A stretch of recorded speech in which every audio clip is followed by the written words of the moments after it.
ಈ ಸ್ಥಳದ ಮಹಿಮೆ, ಈ ಲೊಕೇಶನ್ ಬಗ್ಗೆ ನಾನು ಹೆಚ್ಚೇನು ಹೇಳಬೇಕಾಗಿಲ್ಲ. Manasa Gangotri JSS technical institution ಆವರಣದಲ್ಲಿರುವ ನಮ್ಮ ಪಾಲಿಟೆಕ್ನಿಕ್ ಮತ್ತು ಇದಕ್ಕೆ ಒಂದು ಹೆಸರಿದೆ. ಐತಿಹಾಸಿಕವಾಗಿ ಪ್ರಪಂಚದಲ್ಲೇ ನೀವು JCE ಅಂತ ಹೇಳಿದ್ರೆ, SJCE ಅಂತ ಹೇಳಿದ್ರೆ, ಈಗ ಸೈನ್ಸ್ ಆ್ಯಂಡ್ ಟೆಕ್ನಾಲಜಿ ಯೂನಿವರ್ಸಿಟಿ ಅಂತಿದೆ. ಆ ಯೂನಿವರ್ಸಿಟಿಯಲ್ಲಿ ಕನ್ನಡ ಪ್ರೊಫೆಸರ್ ಆಗಿರ್ತಂದ ಅಂಬಿಕಾ ಅವರು ನಿಮಗೆ ಜಡ್ಜಾಗಿ ಬಂದಿದ್ದಾರೆ. ಇವ್ರ ಬಗ್ಗೆ ತುಂಬ ವಾಗ್ಮಿಗಳು, ಕನ್ನಡ ಲೇಖಕರು ಹಲವಾರು ಪುಸ್ತಕಗಳನ್ನು ಬರೆದಿದ್ದಾರೆ. ಹಲವಾರು ಕಡೆ ಭಾಷಣಗಳಿಗೆ ತಮ್ಮದೇ ಆದಂಥ ಛಾಪನ್ನು ಮೂಡಿಸಿದ್ದಾರೆ. ಕನ್ನಡದಲ್ಲಿ ಪಾಂಡಿತ್ಯವನ್ನು ಪಡೆದಿದ್ದಾರೆ. ಇವರು ಈ ಕಾರ್ಯಕ್ರಮದ ಜಡ್ಜಾಗಿ ಬಂದು ನಿಮಗೆ ಮಾರ್ಗದರ್ಶನವನ್ನು ನೀಡಿದ್ದಾರೆ, ಉತ್ತಮವಾಗಿ ಮಾಡಿಕೊಡ್ತಾರೆ ಅಂತ ಹೇಳ್ತಾ ಈಗ ಅವರಿಗೆ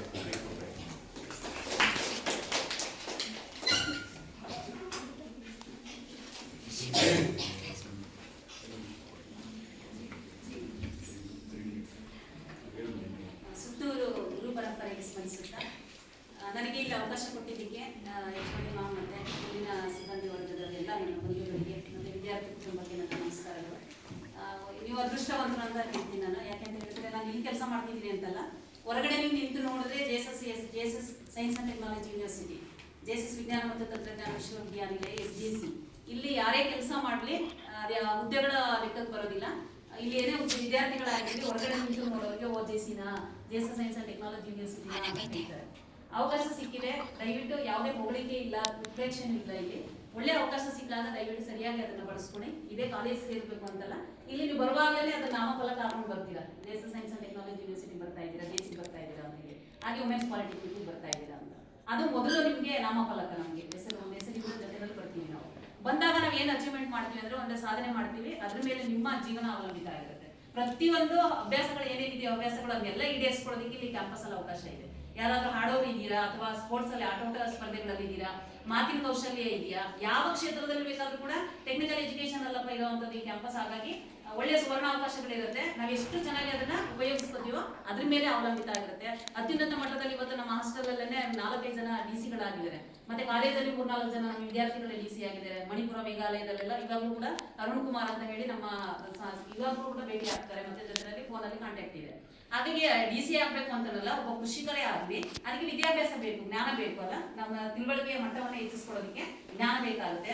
ಕನ್ನಡ ಸಾಂಸ್ಕೃತಿಕ ಕಾರ್ಯಕ್ರಮಗಳು ಕೂಡ ನಡೆಯುತ್ತೆ. ಕನ್ನಡಕ್ಕೂ ಕೂಡ ಅತ್ಯುನ್ನತ ಮಟ್ಟದ ಅವಕಾಶಗಳನ್ನ JC ಕಾಲೇಜಲ್ಲಿ ಕೊಟ್ಟಿದ್ದಾರೆ. ಇಲ್ಲೂ ಕೂಡ ನಾನು ಕೆಲಸ ಮಾಡ್ತಾ ಇದೆ.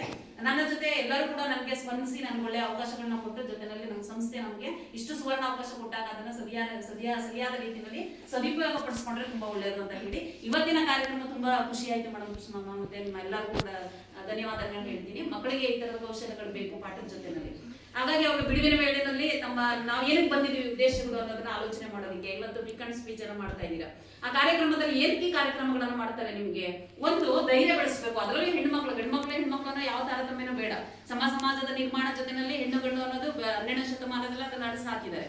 ಆದ್ರೆ ಒಬ್ಬರೊಬ್ಬರನ್ನ ಗೌರವಿಸಬೇಕು. ಜೊತೆನಲ್ಲಿ ಹೆಣ್ಣು ಮಕ್ಕಳು ತುಂಬಾ ಧೈರ್ಯವಂತರಾಗಿ ಬೆಳಿಬೇಕು. ಈಗ ಆ ಧೈರ್ಯವನ್ನ ಪ್ರದರ್ಶನ ಮಾಡೋದಕ್ಕೆ ಹೆದರಬಾರದು. ಟೀಚರ್ಗಳಿಗೆ ಅಥವಾ ದೊಡ್ಡ ಅಧಿಕಾರಿಗಳಿಗೆ, ಕಿರಿಯರಿಗೆ ನಮಸ್ಕಾರ ಮಾಡೋದೇ ಬೇರೆ. ಧೈರ್ಯವಾಗಿ ನಮ್ಮ ನಡತೆ ಮತ್ತೆ ನಮ್ಮ ಜೀವನವನ್ನ ಶುದ್ಧವಾಗಿ ಇಟ್ಕೊಂಡು, ನಮ್ಮ ಅಫಿಸಿಯಲ್ ವರ್ಕ್ ಆಗಿರ್ಬೋದು, ಸಮಾಜದಲ್ಲಿ ನಾವು ಹೇಗೆ ಬೆಳಿತೀವಿ ಅದನ್ನ ಶುದ್ಧವಾಗಿ ಇಟ್ಕೊಂಡು ನಾವು ನಿಂತ್ಕೊಂತೀವಿ ಅನ್ನೋದಾದ್ರೆ ಧೈರ್ಯ ಮುಖ್ಯ ಆಗುತ್ತೆ. ಆ ಧೈರ್ಯದ ಒಂದು ಪ್ರತೀಕವಾಗಿ ನೀವು ವೇದಿಕೆಯಲ್ಲಿ ಬರ್ತೀರಿ, ಆರಾಮಾಗಿ ಮಾತಾಡಿ. ಕನ್ನಡ ಮಾತಾಡ್ತೀರೋ ನೀವು ಮಾತಾಡಿದ್ದೆ ಭಾಷೆ. ಆದ್ರೆ ಇನ್ನು ಚಿಕ್ಕವ್ರು ನೀವು, ಹಾಗಾಗಿ ಇಲ್ಲಿ ತಪ್ಪು ಸರಿಗಳ ಬಗ್ಗೆ ನಾವು ಯಾವುದೇ ಕಾರಣಕ್ಕೂ ಅವಲೋಕನ ಮಾಡಲ್ಲ.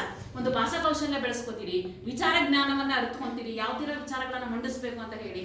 ಇವತ್ತು ನಾವು ಆಲೋಚನೆ ಮಾಡೋ ನಿಲುವಿದೆಯಲ್ಲ, ನಾಳೆ ಬದಲಾಗಬಹುದು ಒಬ್ಬ ವ್ಯಕ್ತಿ ಬಗ್ಗೆ, ಒಂದು ವಿಚಾರಗಳ ಬಗ್ಗೆ. ಯಾಕಂದ್ರೆ ನನಗೆ ಅದು ಅನುಭವ ಆಗಿದೆ. ನಾನು ಪಾಠ ಮಾಡುವಾಗ ಒಂದು ವಿಚಾರ ಹೇಳುವಾಗ ಮಾರನೇ ದಿನ ಬೇರೆ ಬದಲಾಗಿರ್ತೀನಿ ನಾನು. ಯಾಕಂದ್ರೆ ನನ್ನ ಚಿಂತನ ಕ್ರಮ ಬೇರೆ ಆಗಿರುತ್ತೆ. ಯಾಕಂದ್ರೆ ಓದಿನಲ್ಲಿ ಜಾಸ್ತಿ ತಿಳುವಳಿಕೆ ಹುಟ್ಟುತ್ತೆ, ಸಮಾಜವನ್ನ ನೋಡ್ತೀರಿ. ಈ ತರ ಶಾಲಾ ಕಾಲೇಜುಗಳಿಗೆ ಭೇಟಿ ಮಾಡಿ ಒಳ್ಳೆ ಜಾಗಕ್ಕೆ ಬಂದಿದ್ದೀರಿ, ಒಳ್ಳೆ ವಿಚಾರಗಳನ್ನ ಮಂಡಿಸಿ ಭಾಷಾ ಕೌಶಲ್ಯ ವೃದ್ಧಿ ಆಗುತ್ತೆ. ವಿಚಾರಗಳನ್ನ ಮಂಡನೆ ಮಾಡೋದ್ರ ಶಕ್ತಿ ಸಾಮರ್ಥ್ಯವನ್ನ ಬೆಳೆಸ್ಕೋತೀರಿ, ವಿಚಾರದ ಅರಿವು ಉಂಟಾಗುತ್ತೆ ನಿಮಗೆ. ಮತ್ತೆ ನೀವು ಎಷ್ಟು ಧೈರ್ಯವಂತರಾಗಿ ಬಂದು ವೇದಿಕೆಯಲ್ಲಿ ನಿಂತ್ಕೋತೀರಿ, ಭಾಷಾ ಸ್ಪಷ್ಟತೆಯಲ್ಲಿ ಹೇಗೆ ನಿರೂಪಣೆ ಮಾಡ್ತೀರಿ, ವಿಚಾರಗಳನ್ನ ಮುಂದೆ ಇರತಕ್ಕಂಥವ್ರಿಗೆ ಮುಟ್ಟಿಸ್ತೀರಿ. ಮತ್ತೆ ನಿಮ್ಮ ವ್ಯಕ್ತಿತ್ವದ ಅನಾವರಣ ಕೂಡ ಆಗುತ್ತೆ. ನೀವು ಚಿಕ್ಕ ಮಕ್ಕಳಲ್ಲ, ಈಗ ಆ ಮಗುತನವನ್ನ ಇಟ್ಟುಕೊಳ್ಳಿ, ಮುಗ್ಧತೆಯನ್ನ ನಾಶ ಮಾಡ್ಕೋಬೇಡಿ.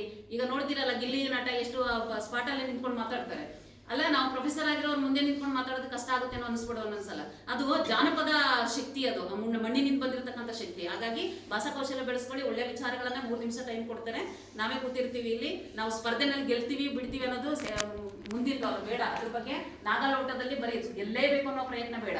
ಆಲ್ರೆಡಿ ನೀವು ಗೆದ್ದಿದ್ದೀರಿ, ಜೀವನದಲ್ಲಿ ನಿಮ್ಮ ತಂದೆ ತಾಯಿ ಗೆಲ್ಸಿದ್ದಾರೆ, ಅದಕ್ಕೋಸ್ಕರ ನೀವು ಬಂದು ಕೂತಿದ್ದೀರಿ ನೀವು. ಆದ್ರೆ ವಿಚಾರಗಳನ್ನ ನಿಮ್ಮ ದಾಟಿನಲ್ಲಿ ನೀವು ಮಾತನಾಡ್ತಾ ಹೋಗಿ. ಮತ್ತೆ ನಿಮಗೆ ಪ್ರಶಸ್ತಿ ಬಹುಮಾನಗಳೆಲ್ಲ ಕೊಡ್ತಾರೆ, ಪ್ರಶಸ್ತಿ ಪತ್ರವನ್ನು ಕೊಡ್ತಾರೆ. ಆ ಕೊಡೋ ಉದ್ದೇಶ ಏನಪ್ಪಾ ಅಂದ್ರೆ ನಿಮ್ಮನ್ನ ಮೋಟಿವೇಟ್ ಮಾಡೋದಕ್ಕೆ. ನೀವು ಚೆನ್ನಾಗಿ ಓದಿ ಮಕ್ಕಳ ಮುಂದೆ ಒಳ್ಳೊಳ್ಳೆ ಅಧಿಕಾರಿಗಳಾಗಿ ಒಳ್ಳೊಳ್ಳೆ ವಿಚಾರಗಳನ್ನು ಗ್ರಹಿಸ್ಕೊಳ್ಳಿ, ಕುಟುಂಬಕ್ಕೆ ಆ ಮೂಲಕ ಸಮಾಜಕ್ಕೆ ಒಳ್ಳೆ ಶಕ್ತಿಯಾಗಿ ಹೊರಹೊಮ್ಮಿ ಅನ್ನೋದು ಕಾರಣಕ್ಕೋಸ್ಕರ ಈ ಕಾರ್ಯಕ್ರಮ ಹಮ್ಮಿಕೊಂಡಿದ್ದಾರೆ. ಚೆನ್ನಾಗಿ ಮಾತಾಡಿ, ಎಲ್ಲರೂ ಕೂಡ ಧೈರ್ಯವಾಗಿ ಮಾತಾಡಿ. ತಪ್ಪು ಸರಿ ಬಗ್ಗೆ ನೀವು ಚಿಂತನೆ ಮಾಡ್ತಾ ನಿಂತ್ಕೋಬೇಡಿ. ನಿಮ್ಗೆ ಏನ್ ಅನ್ಸುತ್ತೆ ಅದನ್ನ ನಿರರ್ಗಳವಾಗಿ ಮಾತಾಡಿ. ಎಲ್ಲರಿಗೂ ಒಳ್ಳೇದಾಗ್ಲಿ, ಶುಭವಾಗ್ಲಿ. ಕಾರ್ಯಕ್ರಮ ಈಗ ಪ್ರಾರಂಭ ಆಗುತ್ತೆ. ಎಲ್ಲರೂ ಆಲ್ ದಿ ಬೆಸ್ಟ್ ಹೇಳ್ತಾ ಇದ್ದೀನಿ.